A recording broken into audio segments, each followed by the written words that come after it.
ما حق نداریم بچه هامون رو طور تربیت بکنیم که اگر غذایی دوست ندارن از غذاهایی که خداوند تجویز کرده، حتی اگر نان و عدس باشه، حق نداریم که بچه هامون طور تربیت کرده باشیم که اگر نان و عدس جلوش گذاشتیم بگه اخ. کسی به نعمت خدا نباید اخ بگه. ولی امروزه بعضی از بندگان خدا به نماز میگن اخ، به حجاب میگن اخ، به این ارزش ها میگن اخ، به معصیت ها میگن به. مسلمان و مسلمان زاده از زمانی که به معصیت خدا گفتیم به و به کلام خدا و فرامین خدا و دستورات خدا و نعمتهای خدا گفتیم اخ، ما هم اخ شدیم، ما هم آلوده شدیم، ما هم پریشان شدیم. میخوایم بلند بشیم نمیتونیم، لخت شدیم، عورتمان مکشوف شد. از کی شراب به شده؟ الخبائثه. از کی مواد مخدر و مسکرات به شده؟ از کی قرص ایکس و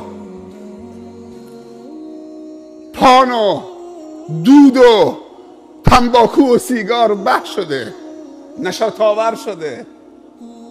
الا به ذکر الله تطمئن القلوب. سال جدید،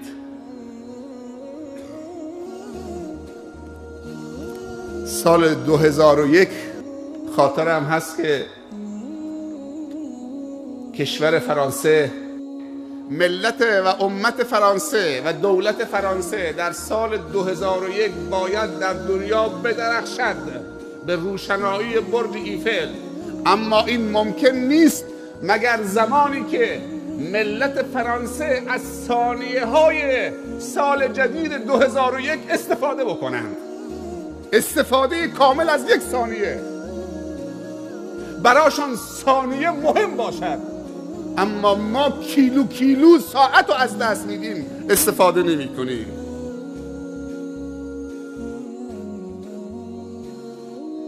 امت اسلامی، میانگین مطالعه در ممالک اسلامی شاید برای هر نفر 2.5 دقیقه باشد.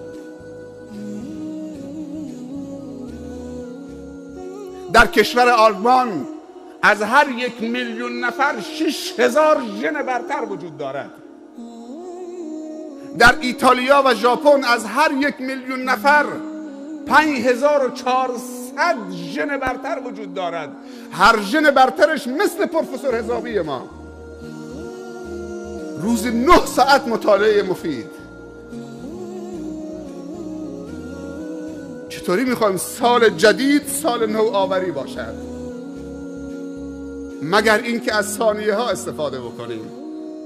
آغاز این سال باید با توبه نصوح باشد، باید با تجدید بیعت با خدا و رسول باشد، باید با تجدید انگیزه ها و نیت ها و مقاصد و اهداف شفاف باشد.